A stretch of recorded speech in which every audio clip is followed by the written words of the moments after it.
we do again a beautiful song, Narada Muni Bajai Veena by Bhaktivinoda Thakur, with a very beautiful translation as well. I was just discussing with someone today about the different stages of devotional service, from Shraddha to Prema, from Shraddha and Sadhu Sangha, Bhajana Kriya, Anartha Nivritti, Nishta, Ruchi, Bhava. So we're discussing Bhava. In these verses, Bhava is manifested, is described very nicely. What are the symptoms of Bhava? Spiritual emotions, directly exchanging emotions with Krishna. So let's start.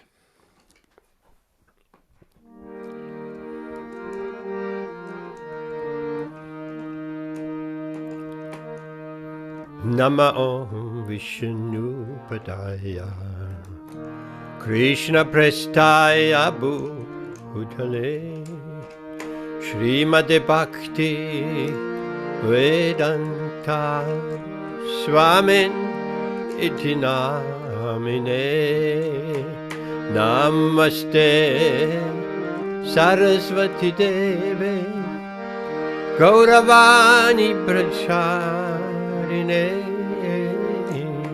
Nirvishesha Shunyavadi Paschatyarisha Dharine Shri Krishna Chaitanya Prabhu Nityananda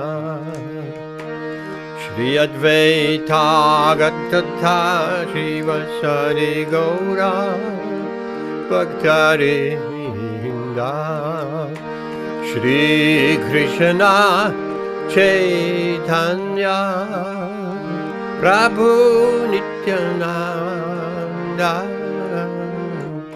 Shri Advaita Gattatha Shivasari Gaura Bhaktarinda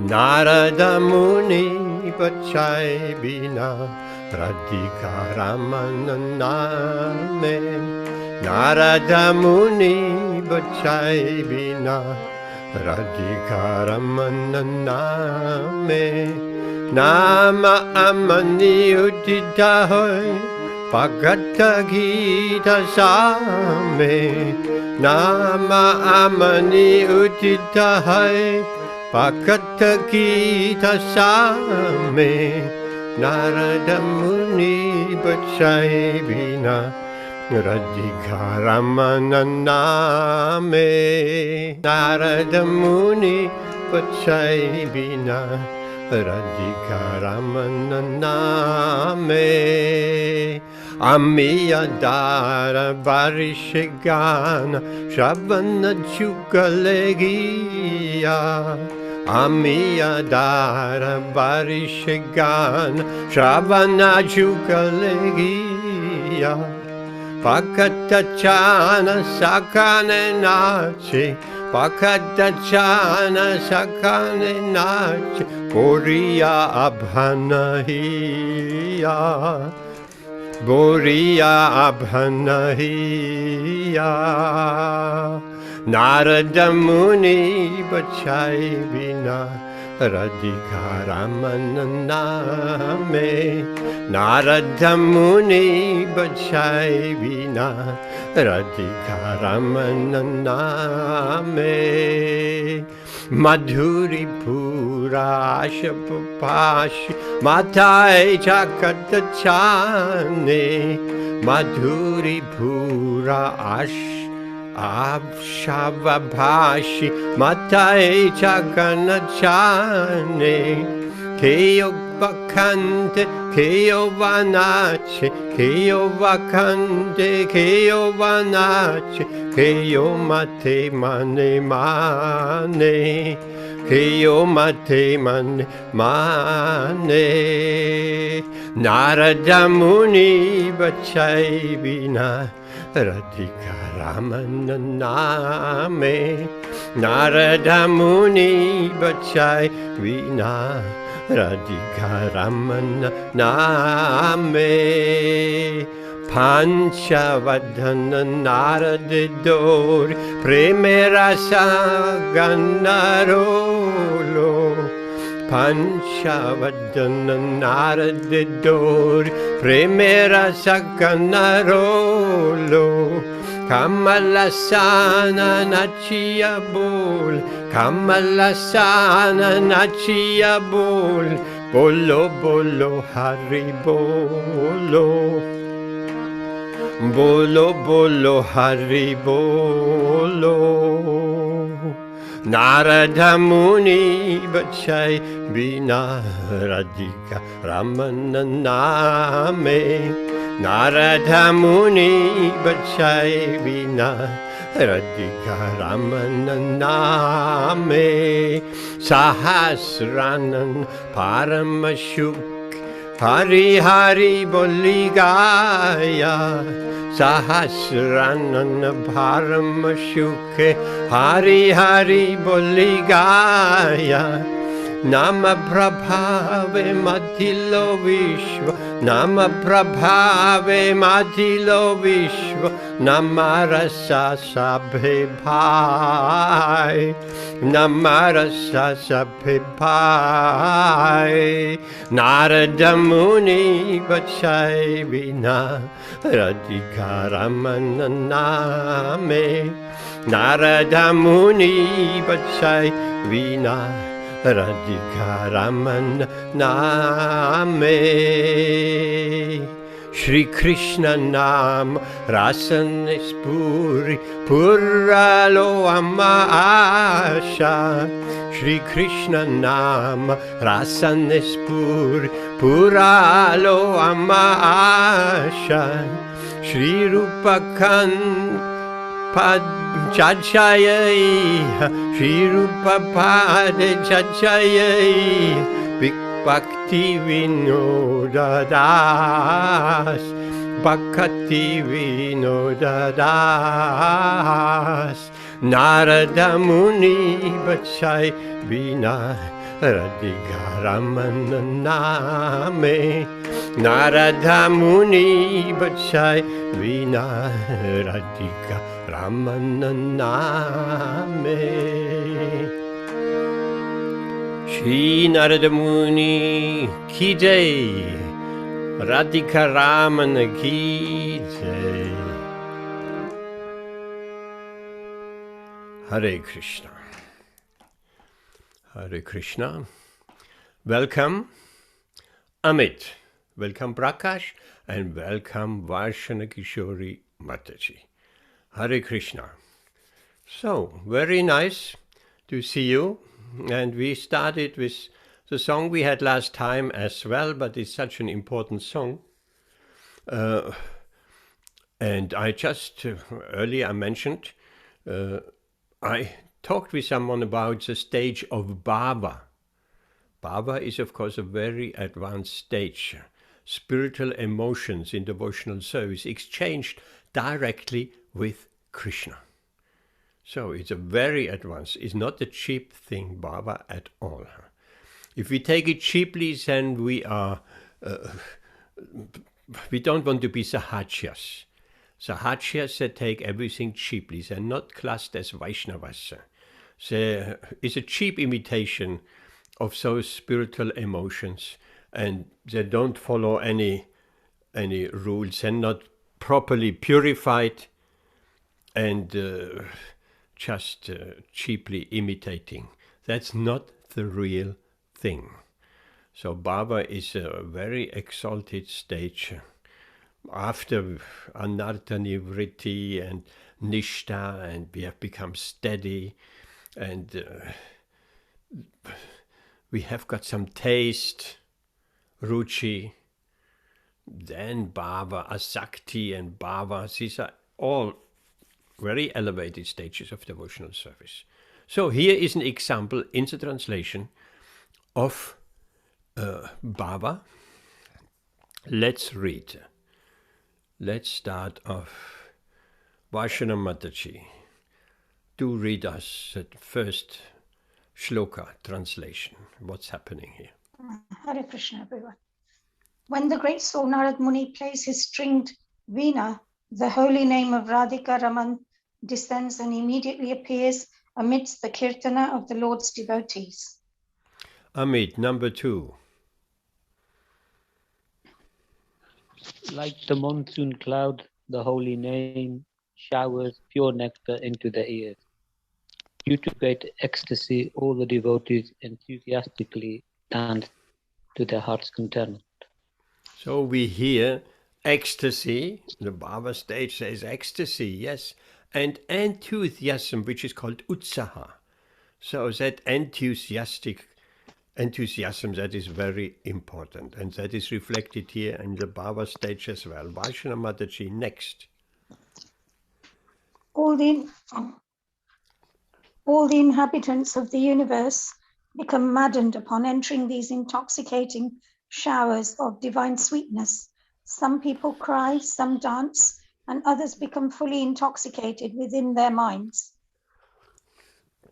So these are the symptoms of bhava.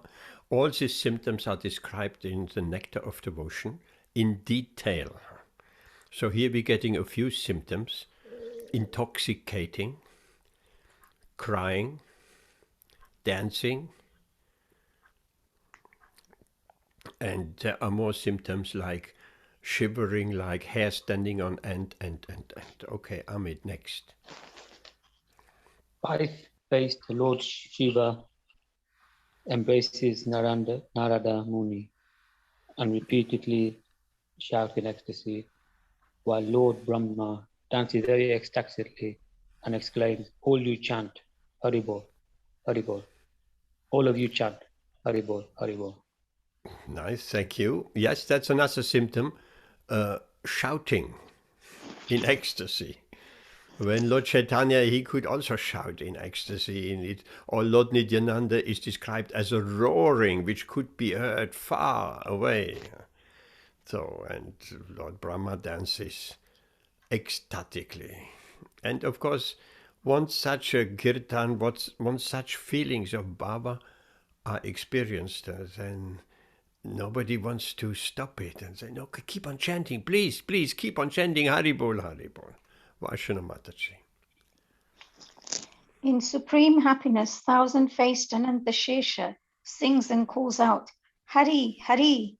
By the influence of the transcendental vibration of the holy name, the whole universe becomes mad with ecstasy as everyone relishes the mellows of the holy name.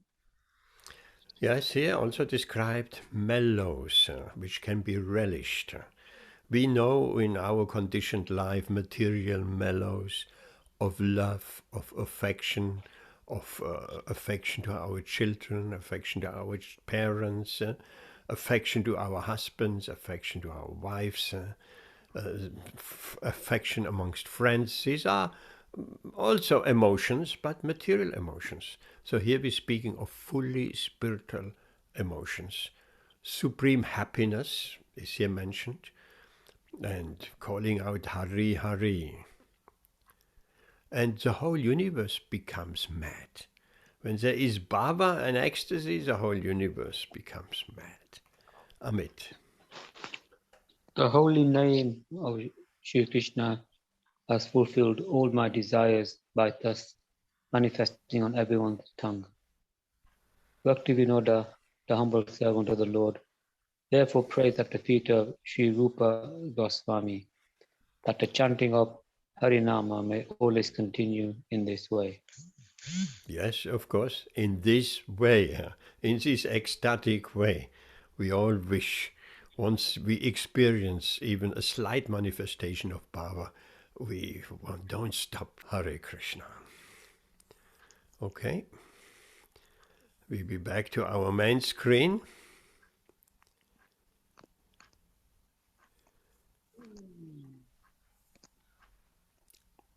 Okay, let's go to Bhagavad Gita.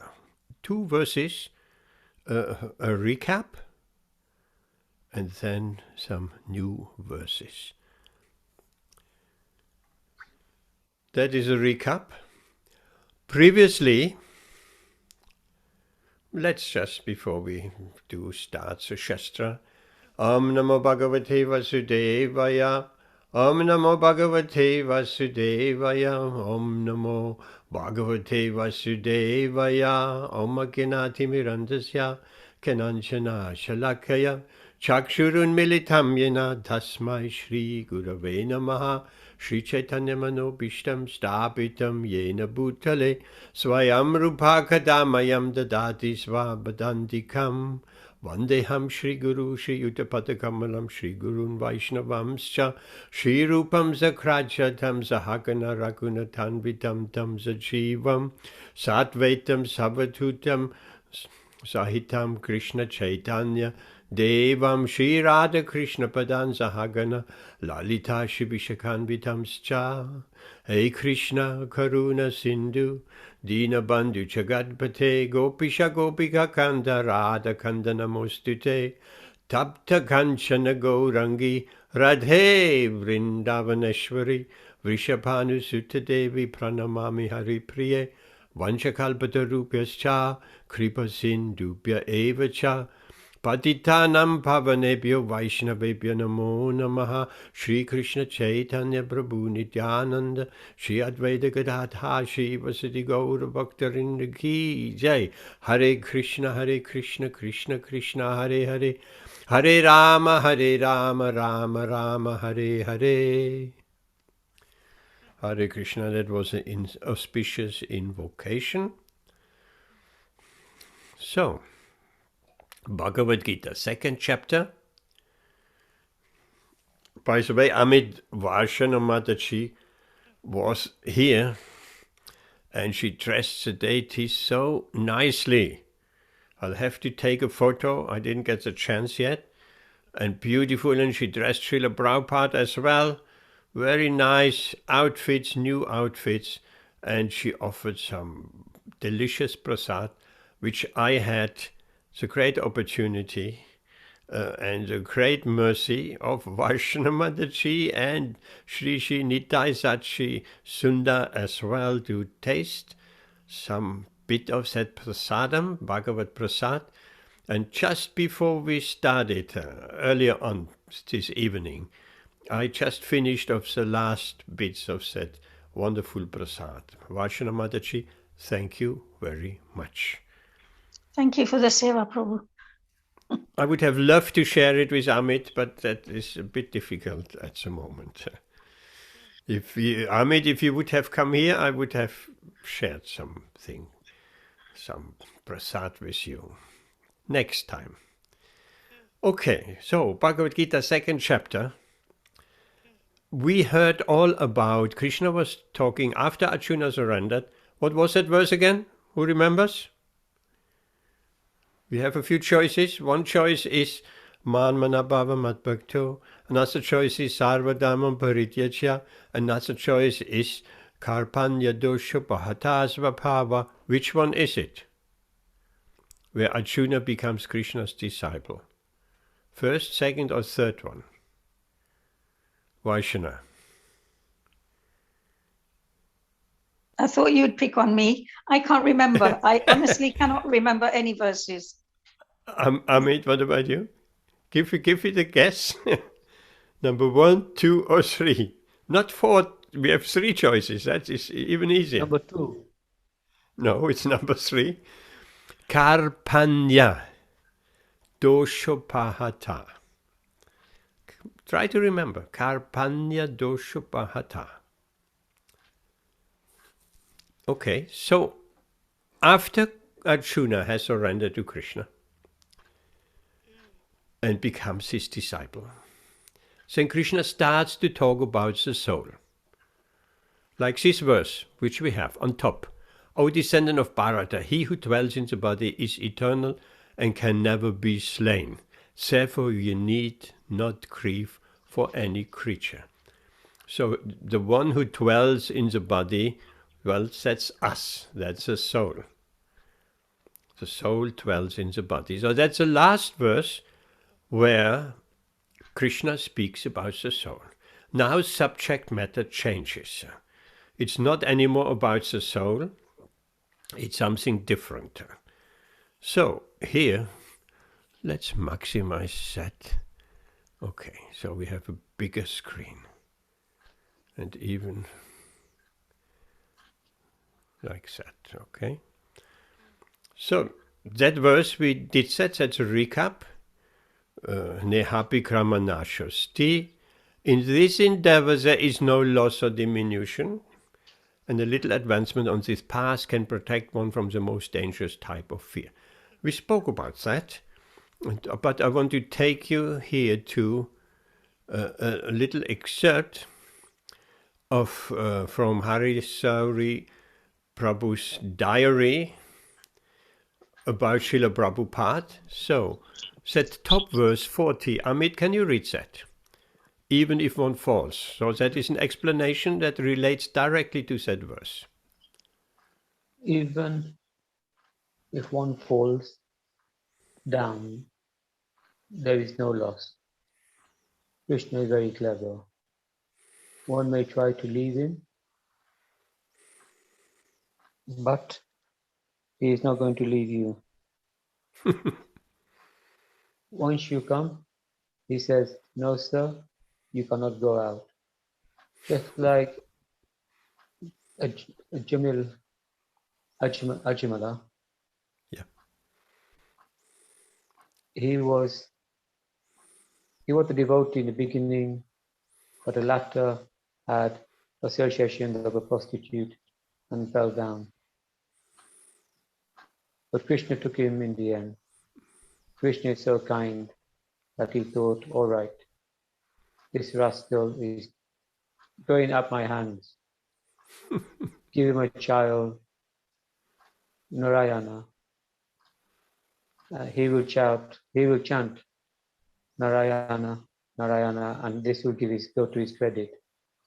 Even if we don't finish, nothing is lost. That's a beautiful part, what Srila Prabhupada is talking here.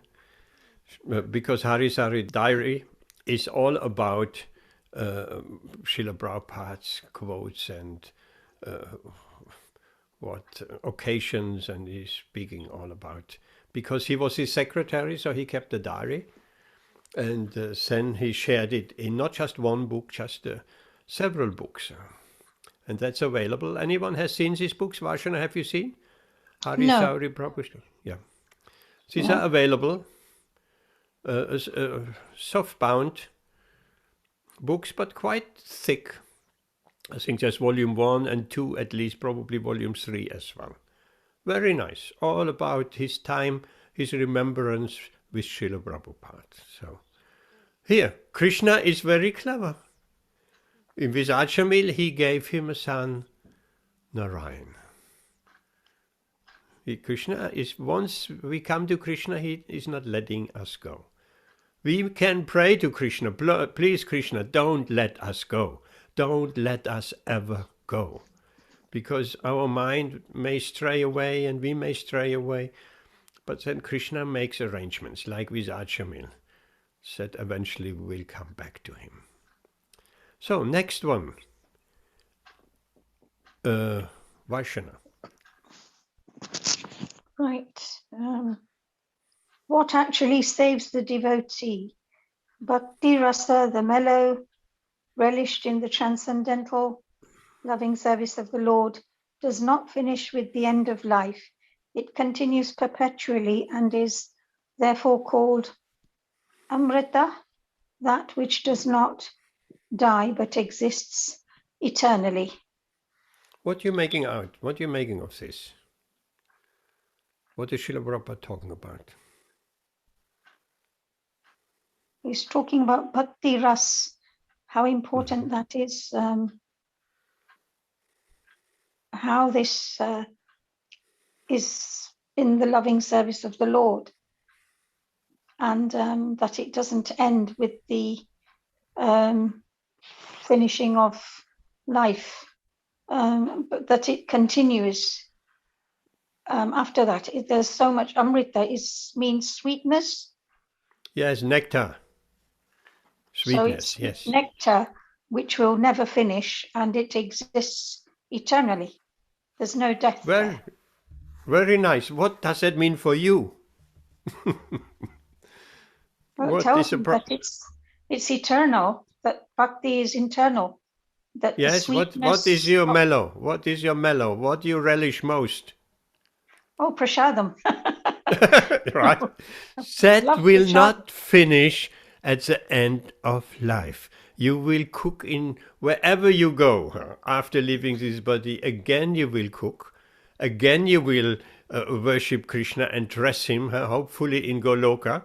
You will dress him. And Yes. so this rasa, this relationship, this bhakti rasa, you have a bhakti rasa with Krishna. Everybody has. Maybe in its infancy some have, and others have developed that rasa more, that relish the transcendental loving service. So this will carry on. If we take another birth, it carries on in the next life. And again we come back to that relishing, to cooking prasadam. And if we are successful at the end of this life, we will cook prasadam in Goloka. Isn't that nice? Yes, I'm praying. But I Hare love Krishna. to dress the Lords. It's the closeness is so much when you dress the Lords somehow. Yes. The feeling is just it's so emotional, I cannot express. That is a feeling that will never stop. That feeling will go on. It exists eternally, even in the next body or in a spiritual body in Goloka. So that is reassuring. Okay, that were two excerpts on text 40. The next one, text 41, that's still a recap. Remember, it said, those who are on this path are resolute in purpose, and their aim is one, O beloved child of the Gurus. The intelligence of those who are irresolute is many-branched. We spoke about that. So here is also some quote from Srila Prabhupada, which we haven't looked at last time. Amit, 41b. 41b. Okay. Sri Prabhupada once told his disciple that in the 1950s he read a commentary on this verse written by Srila Visvanta Kakravati Thakur. He's one of our acharyas. It's good to get familiar with that name. Will come again and again, Srila Vishwanath Chakravarti Thakur.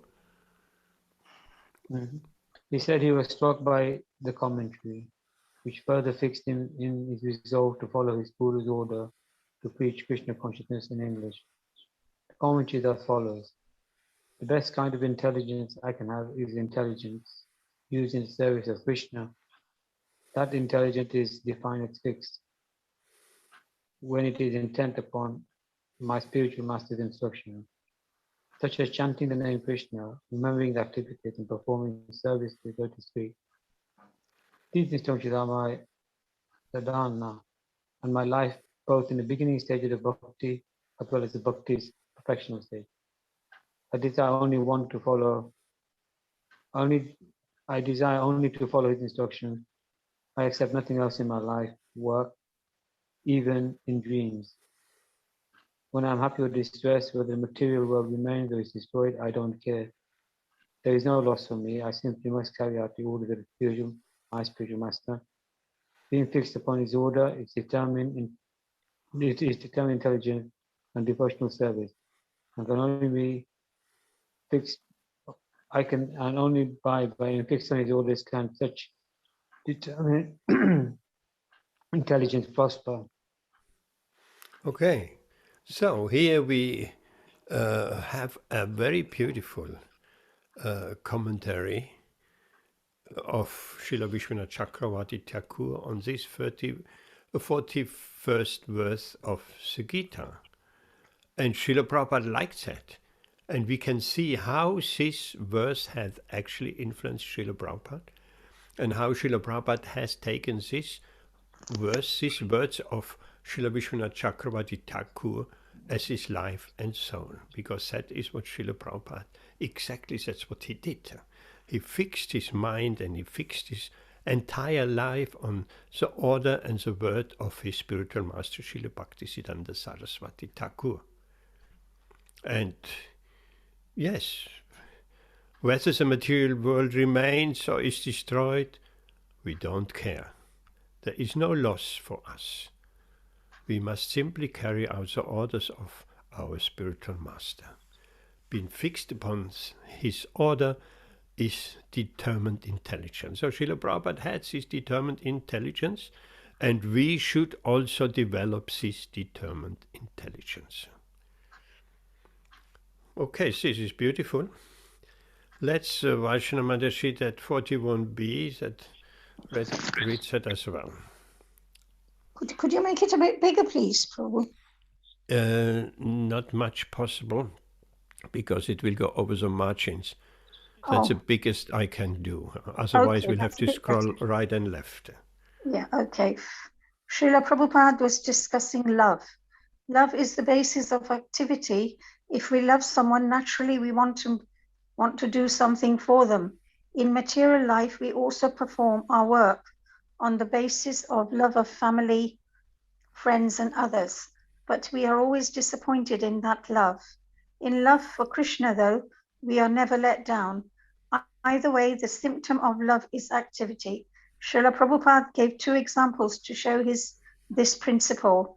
Sanatan Goswami said, I know it is by your mercy I have been able to give up Maya. So now tell me, what is my duty? This is how a devotee sees things, not that now I am free from family life, I have no responsibility. Now I'll just eat prasadam and sleep. No, you must be 100 times more active in spiritual life than in your material life. Of course, it is not pride, but look at the example of my life. I was retired in Vrindavan, and at 70 years old, I thought, what should I do now? My friend said, this man is going away to die. I said, never mind, death will come. Nobody did it, so let me try. Activity is a symptom of love, so this activity must be there. It doesn't matter what age you are, young or old, you must execute the order of the Supreme Lord, Lord Chaitanya and your Guru. That is the real test of devotional service, to take responsibility and carry out your duty to the best of your ability. Wow, say something about that. Oh, there's a lot. I don't know where to start, to be honest. Yes, true, huh? Yes, and Srila Prabhupada did it. And Srila Prabhupada was initially not allowed. He had no funds. He just from a little bit of selling some Back to Godhead magazines personally. He stayed and lived in these days at Radha Damodar Temple, one of the main temples in Vrindavan. His quarters are still there, one can see them. Even today, his murti is there. Some very humble 2 rooms. One room looks over the courtyard where Rupa Goswami and Sanatana Goswami samadhis are. So, and a little kitchen. And so, Srila Prabhupada took up this order of his spiritual master as his life and soul. He was warned from people, you will just go away and die. Why don't you stay here? Die in Vrindavan. And it doesn't matter. If I die, I must execute the order of my spiritual master. And this Sumati Murachi, she was the owner of the Cynthia Steamship Company, a freight company. They shuffled goods from between America and India. So he approached her. He was a sannyasi. Please I ask you free passage to America. I want to preach the glories of Sri Krishna and Lord Chaitanya. And she said, oh no, Swamiji, you are too old. You will just die. You will not even survive the journey on the ocean. So she said no. And then again Srila Prabhupada came. And again, and again, and it was a no, and no, and a no. So eventually he sat on the steps to her office in Calcutta, I believe so. And when she finished work, she came out and he wouldn't move. He said, I'm sitting here until you grant me a place on the Chaladutta, on the steamship. And she tried all arguments, it didn't work. He was determined, and eventually she gave him a free passage on the Chaladutta, on the steamship. So, very nice. Did I think Prabhupada had 2 or 3 heart attacks on the way, doesn't it? Yes, he had. And he actually had darshan of saved him. And he had heart attacks, and Krishna saved him. And Krishna appeared to him, and Krishna had a mission for him. And said, did Jamashtami there? Of course, it was an Indian crew. So they celebrated Jamashtami on the ocean, on the Atlantic Ocean, between India and America. And he cooked a little bit and distributed prasadam. And yes, and what did he come with? Just a case, a few dollars, $3, $4, $5, $6, something like that, which is nothing. And a case of books which he had started writing in India, the first books of the first canto of Srimad Bhagavatam, which we have studied here in the COVID lockdown, first chapter, and we're still on the first canto. So that's all what he had. And for 1 year he was alone, and he did not know what Krishna's plan was for him. So, okay, let's go. That was text 41. So now we're going to our new text today. Sorry, Vaishnamaji, I cannot make it bigger.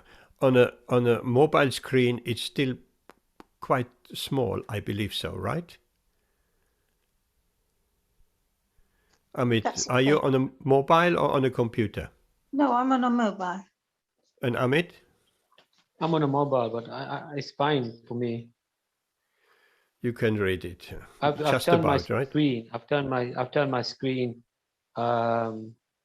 orientation, so it's landscape. Yes. Oh, yes. Try Do to do that. Vaishana Mataji, turn Yeah. your mobile sideways. Yeah, it's helped. I've done that too now. Yes. Yes, it helps a lot because you have much more space there, and you can, it's bigger, the letters are bigger, so that helps. But if I make it bigger, then I'll have to go right and left, and that is very bothersome. No, I it's can make okay. it bigger.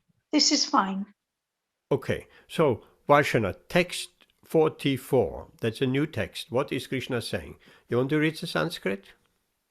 Yes. Bhogeshvarya. Sorry. A very Bhogeshvar- famous verse as well. Sorry, you go on, sorry.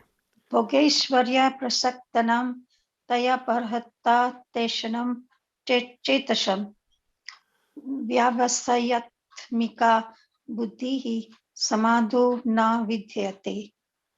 In the minds of those who are too attached to sense enjoyment and material opulence, and who are bewildered by such things, the resolute determination of devotional service to the Supreme Lord does not take place.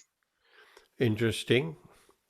So here we have two opposing verses. Those who are on the path are resolute in purpose, and they have just one aim. And those who are not, the intelligence of those who are irresolute, not determined, then the mind goes in so many different directions. many branched. I just was out today, and there are these still naked trees, because we are still in the middle of winter, but these branches going everywhere. That was, I don't know what trees that was. There were first the big branches, and then the finer branches, and then more finer branches. It looked like the human lung, with very fine branches. So that is a good example of many branched. How many branches? I mean, the main branches, you can count them once you get into the sub-branches. And the sub-branches, then you can't count them. There are many branches. So if our mind is many branched, if we are not resolute in purpose, if we haven't fixed our mind what we want in life, where do we want to go? We just carry on day by day without a particular aim. We are not fixed. What is the aim of life? What we want to have out of this life? Then that is many branched. So as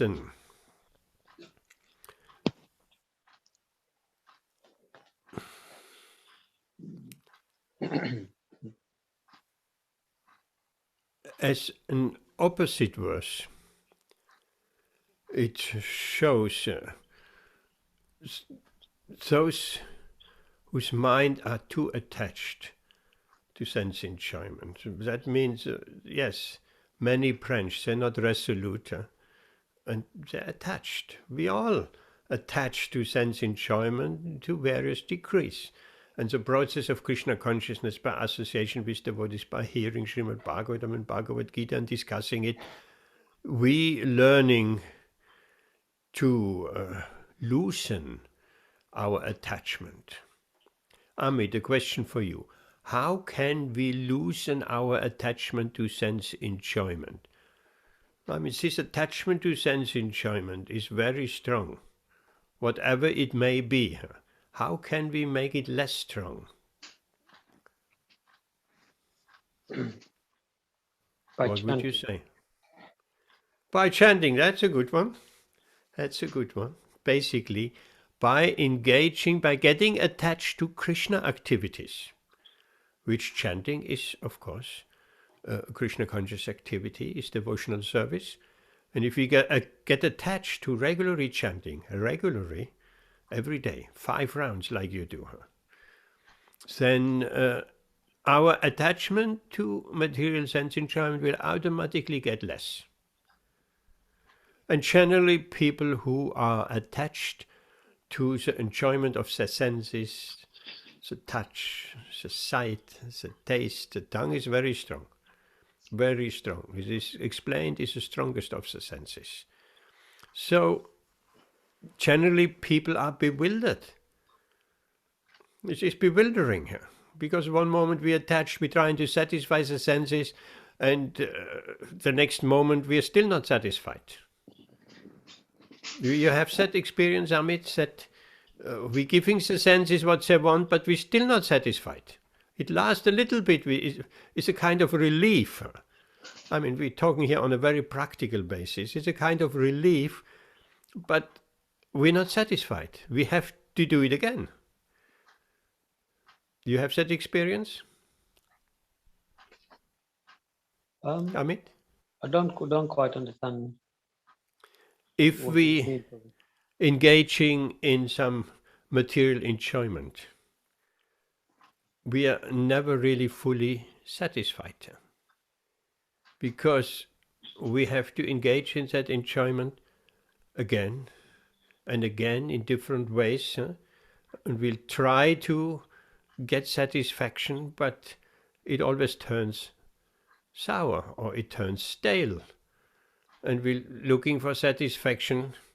Maybe not you, because you're a devotee, maybe you have forgotten, but if you remember back before you came to Krishna consciousness, do you remember that? I do remember that trying to enjoy the senses in various ways, then it just doesn't work. It is, some excitement is there, yes, but really fulfillment and satisfaction doesn't last very long. And then we need another dose of sense enjoyment, and more and more and more. And then we become bewildered. If we're too attached by sense enjoyment and material opulence, if we are blessed with material opulence, we're getting attached, then that we get bewildered. And for such a person to be resolute and determined in devotional service, it just does not happen. So here's this verse is basically telling us, if we are too much attached to sense enjoyment and opulences we might have, we get bewildered, and it is not possible to make any progress in Krishna consciousness. So let's look what we have here also, a little bit from Srila Prabhupada. Vaishana Mataji, want to read that? Yes, Guru. In the beginning, it has been said that you decide that in this life I shall execute Krishna consciousness in such a way that after leaving this body, I shall enter into the spiritual world and go directly to Goloka Vrindavan, Krishna Loka. This is called Vyavasayatmika Buddhi. Nischayatmika means determination. But Krishna says that persons who are attached to bhoga, material enjoyment, aishwarya, material opulence, bhogaishwarya, prasaktamanam, and those who are attached to material enjoyment and material sense gratification, material opulence, dayaparta chetasam, and those who have become bewildered or mad after it, dayaparhata chetasam, Vyasasyatmika Buddhi, cannot make the necessary firm resolution. So we do not know that we are standing on a crumbling precipice and can fall at any moment. We rely on false premises and our own judgments. Therefore, Bhaktivinoda Thakur says that Jada Vidya Jato Mayara Vaibhava, this material advancement of civilization is enticing, just like the streets or roads of your American cities that look so nice with the many lights and neon signs. But we should always remember that this situation is not permanent. Any moment we may have to surrender to everything. So therefore one becomes attached to this false platform, then his determination to go back to Godhead will not be all that is required. Right, very nice. The same thing which we talked about. Here Srila Prabhupada tells in a very nice way. Yes, it's very enticing, the lights and the street lights and the neon signs. But we should always remember, wherever we are in this material world, it is not permanent. And the example is also very nice. We're standing on a crumbling precipice. Why crumbling? Because our bodies are crumbling. And out of 60 and 70 and 80 years, and they crumble more and more, like we said the other day. Old age starts with 50. Not everyone likes to hear that. But that's what Srila Prabhupada says, old age starts with 50 years. We come into the 50 years. We might still feel very fit and so on, but that is when old age starts. And I said then from 50 onwards we can't counting backwards. 49, 48, 47.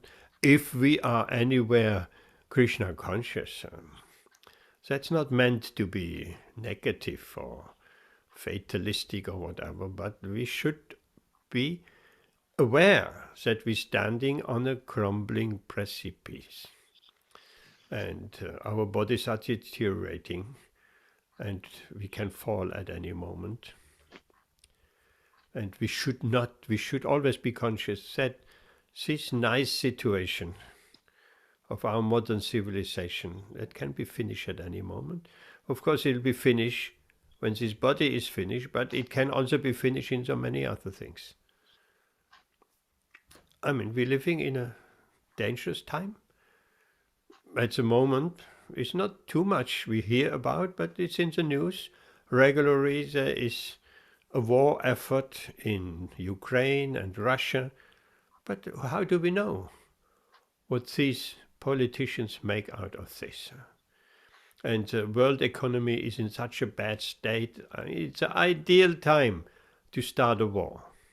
The ideal time, whenever the economic situation, it may not feel like at the moment we still have food in the shops, we can drive our cars around, we have quite a lot of freedoms, and so on and so on. But that can, in a very quick time, be all finished.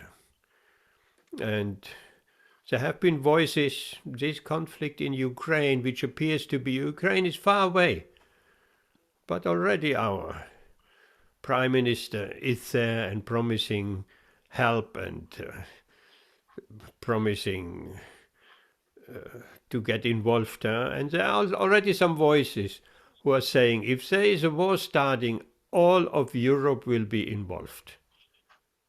And that is not a very nice. We haven't, our generation, even my generation, what to speak of you who are a bit younger, we have never experienced a war. They have never, the older generation, like my father and so on, they have experienced in their lifetime 2 wars, First World War and Second World War. And it is not nice. It wasn't nice in England either, when the Germans attacked in various ways. What to speak of in Poland and in France and other countries like that. So, any moment, these demoniac leaders, I should say, they have that choice, they can start a war. And by example, First World War, Second World War, the economic situation was just very bad. Very bad. It was down. Economy was almost collapsing. Then if the economy is collapsing, again, it doesn't feel like it's collapsing right now, but there is more behind what we don't see. If the economy is collapsing, then it has been always to rescue comes a war. And then it's diverted from the economy and is weapons production and so many other things. So we don't know. We don't know if there is a war starting in Ukraine with Russia. It may start between Ukraine and Russia, and America is drawn in, and Europe is drawn in, and England is drawn in, and it can completely get out of control. It gets out of control, and before we know, it is not impossible at all. We think that it might be far-fetched. Before we know, we are in a third world war scenario. And nuclear weapons are exchanged. Such a war, a nuclear war, doesn't have to last very long. It can last several days, a week, 2 weeks, and it's all over. But after the end of 2 weeks, London got an atomic bomb hit and is completely destroyed.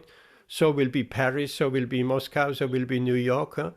Just a few cities, but then everybody will wake up. Then the aftermath of all of that destruction, radioactivity and this and that, it will be just horrendous. And how many people live in London? Everybody killed in one blow. So these are not unthinkable things.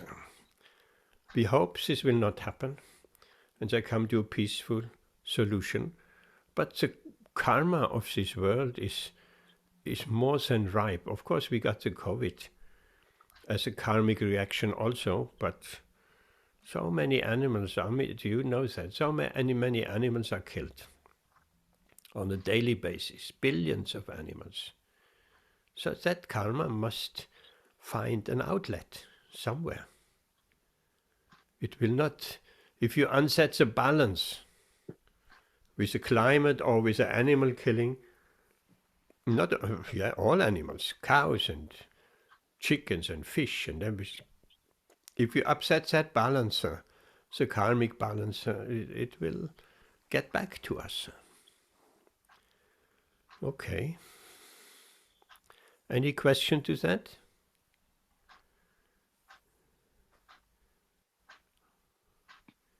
Let's go to the next verse, 45. Amit. You may read the Sanskrit or not, it's up to you. Okay. Chaikunya Vishya Veda Nistraganya Bhava Juna Nitvadvo Nitya Tattva Yo Niroga Kisema Atmavam. Yes, very nice. Your Sanskrit's getting better and better. Translation? The Vedas mainly deal with the subject of the three modes of material nature. Rise above these modes, O Arjuna. Be transcendental to all of them. Free from all the dualities and from all the anxieties for gain and safety, and be established in the self. Okay, question for you, Amit. What are the three modes of nature? Can you name them? Yeah, I was gonna ask that actually. It's obvious. Is that goodness, passion, and ignorance? Oh, it was Amit. Oh. Okay. Sorry. No, Goodness, thank you. passion. I didn't know. I'll be honest. I didn't know the answer. Goodness, passion. No, we have heard it so many times. Goodness is the best one. Passion is the middle one. And ignorance is the worst one. What are the Sanskrit names? Vaishana or Amit? I don't Vaishana, know. what? Amit, Vaishana Mataji. What are the Sanskrit names? What is goodness? Are you referring to Tamagun, Rajagun, and the third one I've forgotten? Sattvagun. Sattvagun, yeah. Which is which? Well, Sattvagun is goodness, Yes. and then is it Tamagun after that, and then Rajagun at the end. Which is which? What is Rajagun? Rajagun. I don't know. I'm just a bit confused. Give it a guess. Rajagun is a middle one. Yeah. Raja, passion. Rajagun is passion. And Tamagun is ignorance. See Sanskrit words coming again and again, so it's good to know them. So, the Vedas deal with these three modes. These three modes are everywhere. Everything is influenced by the three modes. Because this is an underlying clue of this material world. And it's not only pure, that someone is purely only in goodness. But there are symptoms, all described in Bhagavad Gita. There are symptoms of the mode of goodness, of the mode of passion, and of the mode of ignorance. Ignorance, for instance, a lot of desire to sleep, drug taking, laziness. These are all symptoms of ignorance. Rajagun, passion, symptoms is to make business, to work very hard for some material enjoyment, for some economic development. The whole society is in Rajagun. And goodness is characterized by happiness, by contentment, by tranquility. These are all still material symptoms. People in goodness are well balanced. So these are the three modes. So Krishna is saying here, rise above the modes. So actually there are four things. There's the three modes and there is a transcendental position. We have heard that many times. Transcendental to the mode, above the modes. That is a number 4, the transcendental position. So Krishna says, be free of dualities. Because if we are in the everything in this world is duality, happiness and distress, day and night, heat and cold, everything, the dualities. This world is a world of dualities. Without heat, we cannot define cold, and without light, we cannot define darkness, and so on. So these are the dualities in this world, and happiness and distress as well. Without distress, we don't know what is happiness, and without happiness, we don't know what is distress. So Krishna says, get free from these dualities, because if we come to the transcendental platform, which is Krishna consciousness, we are free from those dualities, free from anxieties for gain and safety. Right? People are full of anxiety for safety. Look at that whole lockdown and COVID situation. Everybody's full, or was, or still is, full of anxiety that I don't get COVID and what will happen to me. Therefore, we take so many precautions. We're wearing masks and taking a vaccine because we are afraid. We'll end up in hospital. We are afraid we will die. So these are the anxieties. Anxieties for gain as well. People investing. People want to gain, constantly gain, material gain. Like Rashmi told me some time ago. People around my area, they have nothing else in their life as material gain. The houses and everybody gets bigger and bigger, and all the goal of life is material gain, economic development, a bigger house, a bigger car, a bigger TV. I mean, I remember the first TV we had. For a long time we didn't have a TV when I was small. We had a radio. We had a radio on top of the kitchen cupboard. There was a radio. And the news was there sometimes. And I do remember we were sitting on the radio and we heard when the Red Army marched into Hungary. They occupied Hungary. The tanks came into Hungary. And it was as a young boy, very young, I was very afraid because we could hear the gunshots.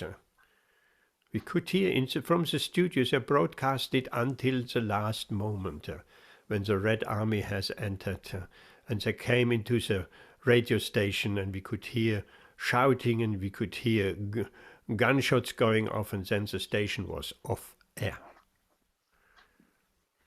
And other stations, they were regularly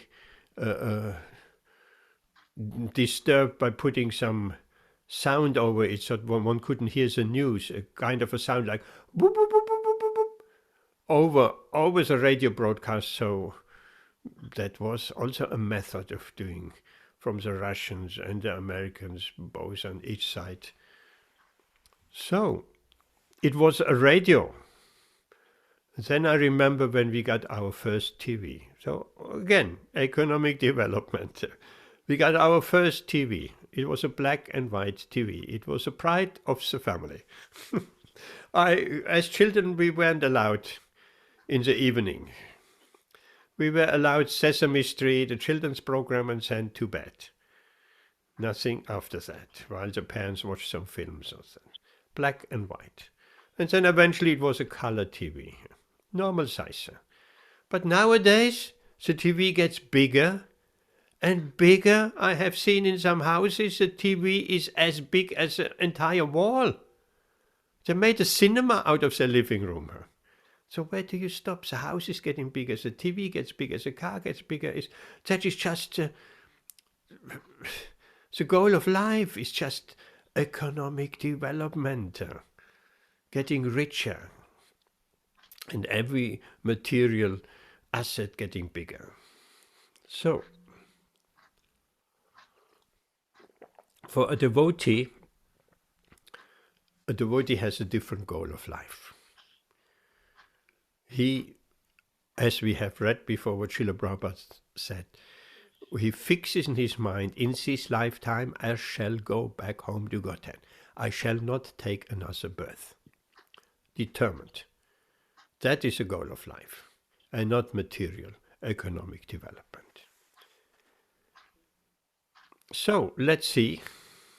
There is nothing, lecture. Let's go to the next text. 46. Vashana Mataji. Yavan artha utapane sarvata sampluto dake tavan sarveshu videshu brahmanasya vijanata. Translation. Translation. All purposes that are served by the small pond can at once be served by the great reservoirs of water. Similarly, all the purposes of the Vedas can be served to one who knows the purpose behind them. Interesting verse. What are you making out of that? Very Well, complicated. let's ask a simple question. What is the purpose of the Vedas? To teach. The teaching. What's it teaching us? Everything has a purpose. Why did Vyasadeva write all the Vedas? All the Bhagavatam, Vedanta Sutta. What's the purpose? Amit, what do you think? What's the purpose of the Vedas? The purpose of the Vedas is to make us understand our perception of life. Which is? Well, there's no one simple answer. I think it's because that's what the Vedas do. You know, it explains how we should be living life. Okay. How we can cope with, life. Yes. Yes, I like that. How we should be living life. Well, how should we be living life, Amit? Yeah, there's many yogas, and there's many discipline that we have to have. Really? I think it's more simple answer than just to surrender to Krishna. That's that is one answer, but practically there's more. Oh, okay, so let's hear what is more. I think we covered this, haven't we? I mean, it's a chanting, and then it's to surrender to Krishna, to go to Krishna activities. But I think the Vedas is more than that as well. I think Vedas is also to help you cope with life, which is tied in with, Krishna consciousness. But there's more than one. What I'm trying to say is this Vedas is so vast. There's more than one meaning behind it, one purpose. Yes. I would find it very difficult to just have one purpose for the Vedas. I think there's many. Right. But actually, the Vedas have one purpose. As you said, to surrender to Krishna, to love Krishna. That's the purpose of life, and that is the purpose of the Vedas. The purpose of this human form of life is to learn to love Krishna, to understand and to love Krishna. If one knows that purpose, then it's like a big reservoir of water. There are many purposes. Small ponds, many small ponds, as you said. It appears in the Vedas it is very vast. There are so many yogas. But even all the yogas, they're only successful if they're ending up in Bhakti Yoga. And Bhakti Yoga means surrendering and loving Krishna. So that's Bhakti Yoga. So the yogas which don't come to Bhakti Yoga, we spoke about that before. It's a yoga ladder. It's like a ladder. You take a ladder, you need to fix a roof. You want to go to the roof. You put a ladder on the house and you're climbing up a quarter way of the ladder. on the 5th rung, you're standing. That is called Hatha Yoga. You go one higher. That is called Ashtanga Yoga, Dhyana Yoga, Karma Yoga, Jnana Yoga, and so on. The different yogas are the different rungs on the ladder. But the top, the last rung on the ladder is Bhakti Yoga. So, if you're standing somewhere in the middle, then you're known as a Hatha Yogi or Ashtanga Yogi. But what's the point of standing halfway on the ladder? It's not successful. The yogi has to come back and take another birth. But the successful yogi, he will climb up the ladder all the way and become a devotee, a bhakta, and he executes bhakti yoga, and he climbs up to the top of the roof. So there is one purpose of all the Vedas. There are different kind of people. There are actually Puranas are also Vedas. Puranas like the Bhagavad Purana, there is the Matsya Purana, the Kurma Purana, and so many different Puranas. Different Puranas are in the different modes of nature. There are Puranas in the mode of Rajagun, passion, and Puranas in the mode of Tamagun. Why? Because to appeal to people in that particular mode of nature, with the ideas that people moving up, the same with worshipping demigods, is mentioned in the Vedas also. So people are moving up, they're worshipping the demigods, okay, with material desires. They worship the demigods, they have material desires, and they're asking the demigods for their material desires to be fulfilled. They're worshipping Lakshmi in order to get Lakshmi, which means material opulence. Eventually, they will understand, and moving up, and understanding that the demigods are just what they are, demigods. They're not the supreme God, but the supreme is Krishna. And all offerings, all worship of the demigods goes ultimately to him. And it's a progressive development, and eventually people will come to Krishna by worshipping the demigods. So that's the idea. So in the Vedas, but there are many side tracks in the Vedas as well. There is a Karma Kanda section of the Vedas, how we can become materially successful. That's also in the Vedas. But if we follow the Vedas, eventually will come, after many, many lifetimes, will come to the understanding that the actual aim of the Vedas is to love Krishna. Then we truly satisfy. That's the final. Krishna is the Supreme Personality of Godhead. He's behind every and everything. He's behind the Vedas. He's a knower of the Vedas. He's a compiler of the Vedas. He gave the Vedas to Brahma. He wants us all to come back to him. So, yes, there is. If we know Krishna, and Srila Prabhupada said it again and again, if we know Krishna, we know everything. So there is a little bit something to read. Amit, can you read that? From a lecture, a Bhagavad Gita lecture in Los Angeles in 1968. In the Bhagavad Gita, the Lord says, Veda chai sarve aham eva tadya. The purpose of all scriptures and Vedas is to know Krishna and he is God. If you simply understand the Supreme Absolute, then you understand everything. Krishna consciousness includes everything.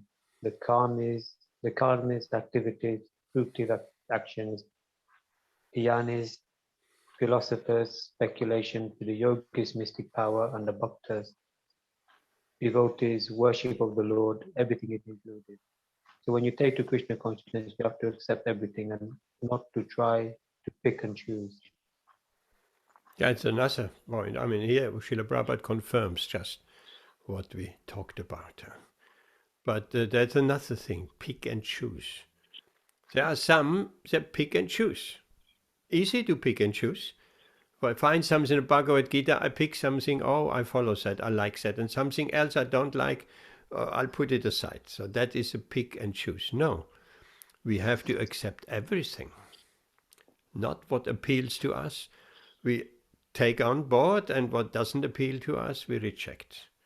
No, everything, what is in Bhagavad Gita, if we like it or not, we'll take. And we try to follow more and more, and we're getting purified, and we're making progress in spiritual life. So that's what this verse is all about. Let's go back. We have another 5 minutes maybe. We can take one more verse. 59. Amit.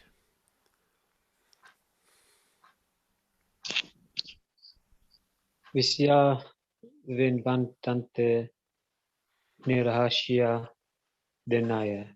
Dehina. Dehina. Rasa vasham raso ya asya. Param plistva nivartate. Yes. The embodied soul may be restricted from sense enjoyment to the taste for the sense object, though the taste for the sense object remains. But ceasing such engagement, experiencing a higher taste, he is fixed in consciousness. What does that verse tell us?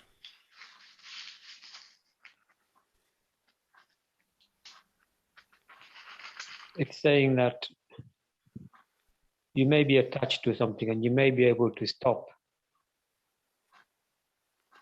By force, right? Yeah, you can mentally stop yourself, but the attachment is still there. In the it's still remaining. Exactly. Yes. You have experienced that personally? Yeah. No, I think this is yes, all part all of have. Krishna consciousness, isn't it? This is all part of. Yes. I think it's very difficult for anybody practically just to switch from not being attached to the senses, and because senses sometimes are, if you've done something for so many years, then it's some people can change straight away, yes, but some absolutely. people can't.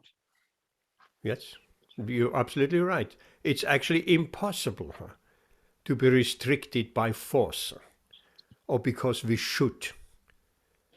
We're speaking about, for instance, and I'm sure you were thinking about that, garlic and onions or whatever. There are millions of other things. There's someone accustomed to drinking tea from small childhood on her. So by force, by restrictions, it just doesn't work. One can, the yogi does that, so restricting themselves from engaging with the sense objects and so on. But here, Krishna tells us the taste is still there.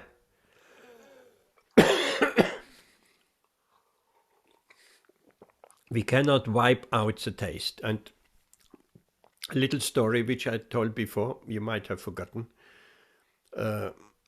When I spoke to a very high-ranking Cambridge professor, one of the top people, and he said, I'm also a vegetarian.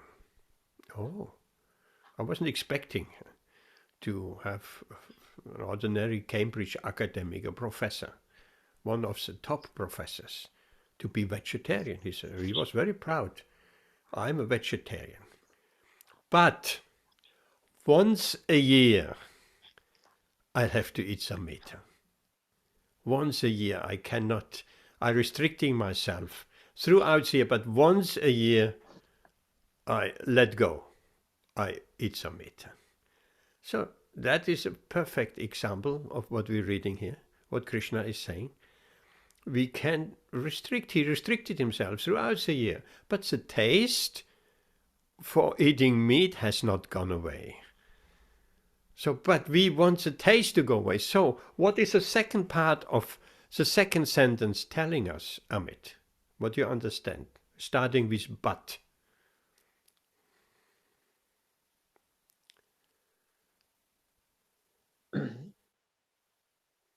It's saying that by experiencing, I guess, Krishna activities and surrender to Krishna, then he's actually fixed in consciousness. Then he is really detached, from all attachments. Exactly.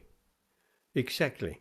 If that Cambridge professor would have come across some really wonderful prepared vegan food, right? I mean, you people, they're making some nice vegan food, all kind of nice preparations. I'm sure there are some really, really tasty and very nice meatless vegan without milk and meat and so on preparations. If that Cambridge professor has come across some really nice, tasty vegan food stuff, and he would be eating that regularly, he would get a taste. I mean, it's not difficult for some really nicely prepared vegan food to get a taste for it. It's just tasting very nice. And if he would be eating that, his desire for meat once a year will disappear. Of course, this is a material example. It may not work exactly like this because it's a material example. But from the spiritual point of view, if we engage in Krishna's service, which is much, much more than just vegan food, which connects us with Krishna directly, and we in a direct relationship with Krishna, and is very tasty, that relationship with Krishna is very inspiring. We read the translation of Narada Muni, where tears come into the eyes. One gets in a totally ecstatic mood by Krishna consciousness. So if one experiencing a spiritual life, a higher taste, then it is not very difficult to let the lower engagement go. The famous example is a beggar on the street with a dry and stale piece of bread. And you say, give me this bread. He will protest, no. This is all I have to eat, and I like it, and so on. He will not give you that bread. He will not surrender that bread. But if you give him something, your nice vegan meal, he will leave that bread aside without any problem. It's not anymore. He got a higher taste. That is Krishna consciousness. It's not by artificially restricting us through even the principles of no intoxication, no illicit sex life, no this, no this, no that. It's not that. These have all a purpose. But we cultivating Krishna consciousness at the same time, we're losing all taste. We're losing all taste of material enjoyment. It's a transformation, a spiritual transformation. If we engaging in a regular way, like chanting 5 rounds, chanting 16 rounds every day, and hearing Srimad Bhagavatam and Bhagavad Gita, if we regularly engage in spiritual activities, we're losing the taste for material enjoyment. And we disentangle ourselves up to the point that we will not take another birth. Okay. Any question? We just read what Srila Prabhupada says to that text, and that is our last thing tonight. Amit. One can give up all connections with material attachments when one is able to see the param, or the superior quality of things. From Bhagavad Gita, we understand that the quality of the Lord's energy is superior to the material quality of energy.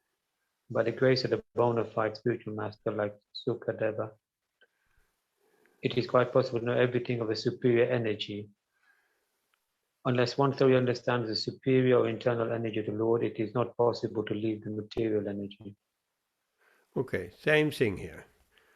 So we have to thoroughly understand the superior, the spiritual, eternal energy of the Lord. Otherwise, it is not possible to leave the material things behind. And an example we have also given before many times. The monkey in India steals Vaishna's glasses and climbs up on a tree and starts nibbling on the glasses, and Vaishna Mataji saying, give my glasses back, give my glasses back. No chance. The monkey will not give it back by some good words or some bad words. And then there comes the local Baba and he says, okay, he comes with a banana. And he throws a banana to the monkey. And the monkey knows exactly what is a banana. He smells it, he sees the yellow color, he knows a banana. And he knows how bananas taste. And immediately he will drop the glasses and catch the banana. And you get your glasses back. So he has experienced something better. That's what this verse is all about. Krishna consciousness is very practical. We can experience a higher taste if we engage in devotional service, of course. We have to engage. It's very practical. And then the lower activities, the material lower activities and activities in the mode of ignorance and passion, they will lose the teeth. Little by little we become purified, and before we know it, all our material attachments are gone. One after another, or they have lessened to such a degree, and eventually they will completely disappear. And that is the end stage of anartha nivritti. Then we become really steady, and ruchi, a taste for spiritual activities, will develop. We looked for that ruchi in the material field for many millions of lifetimes, and we haven't found any fulfillment. So when we really come to that ruchi stage of that taste in spiritual activities means anything connected with Krishna. Everything is already connected with Krishna. Everything, Krishna is everywhere. But we don't see it. Our mentality is wrong. We don't see Krishna in everything. We want to satisfy ourselves. We want to taste everything. We want to see and touch and feel and enjoy everything. We want to imitate Krishna. We want to be the enjoyer, not giving credit to Krishna, who is the supreme enjoyer. And we are his servants. Once we come to that consciousness, that we serve Krishna and exchange emotions on the stage of bhava, emotions with Krishna, we don't want anymore enjoy these gross material elements. We beyond that, then the material attachments have lost their grip on us. That is wanted. Thank you very much. It was very nice. I think we shall stop here now. Yes, we will stop here. Yes, no, thank you. It was a very nice class. And we will, well, thank you with your realizations you come up with and we'll see you all on Saturday. Okay, thank you, Hare Prabhu. Krishna. Thank you, Vaishnav. Hare Krishna. You both. Hare Krishna, everyone.